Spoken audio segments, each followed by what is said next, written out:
I recognize the gentlelady from the great state of Alabama. Terri Sewell, 5 minutes. Thank you so much, Mr. Chairman, and I want to thank you, Secretary Austin and General Milley, for your decades of service to this nation. Thank you so much for your willingness to endure all the lines of questioning.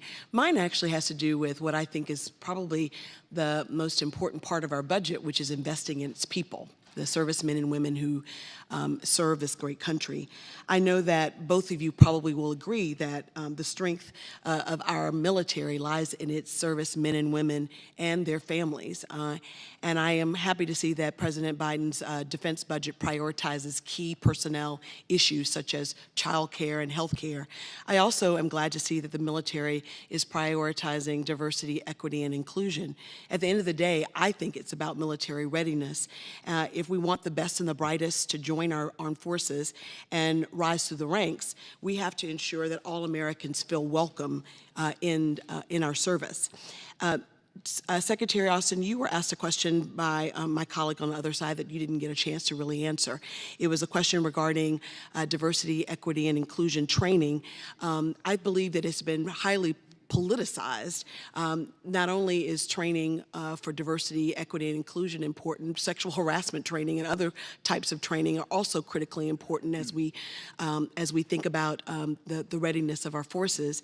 I also believe that it's more than just compliance related. I think that it does go to the very core of a sense of belonging, a sense of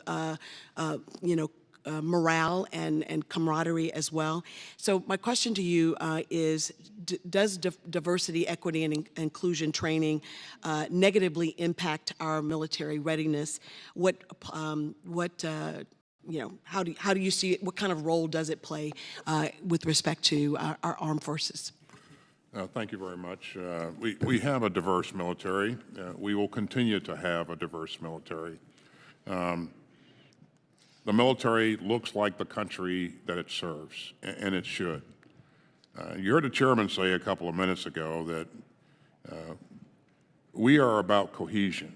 We are about being able to operate effectively as organizations and being able to operate in a combined way that creates advantage for us on the battlefield. We bring people from all walks of life, and as we bring them together, they have to learn a bit about each other. They have to learn about their organization that they're serving, and all of that happens with some of the diversity training. And so, I think this makes us healthier, and that's why Congress asked us to do this back in 2020, and I think it's the right thing. And I think. What we continue to do is to make sure that we remain a ready force. This is not all that we do. As a matter of fact, it's a fraction of what we do. We spend most of our time focused on warfighting issues, and that's why we're the most combat credible force on this planet. And that's why our troops are voting with their feet and saying we want to stay in the military. The re-enlistment is as high as it's been in 50 years. And so I think all those things are important. Thank you, sir.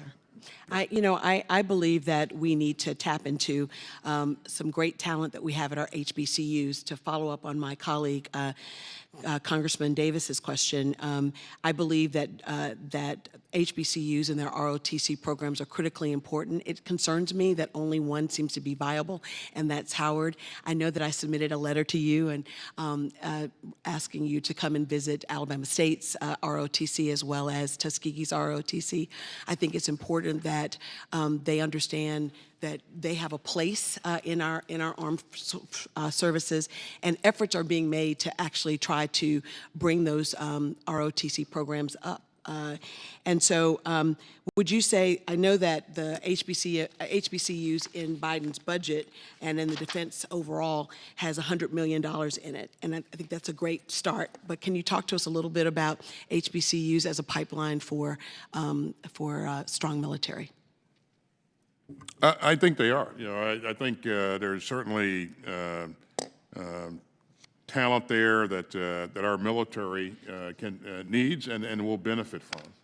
Most recently, you saw us invest some $90 million at Howard, where we put together a consortium where, the students at Howard will work with a number of other colleges to focus on some issues that are relevant to the military. Yes, sir. And I guess I'm just saying I would love to see some sort of consortium like that for Tuskegee University. I know Auburn University has a stand-up ROTC, and I think that there's some synergies that can happen. So I am excited about that money for that pilot program. Would love to see some come our way as well. Yeah, as I told you, when I was at Tuskegee back in 2007, speaking to the students and to the president, I thought it was a real good idea at that time that we have more connectivity between Auburn and Tuskegee and others in the state. Mm-hmm. I think that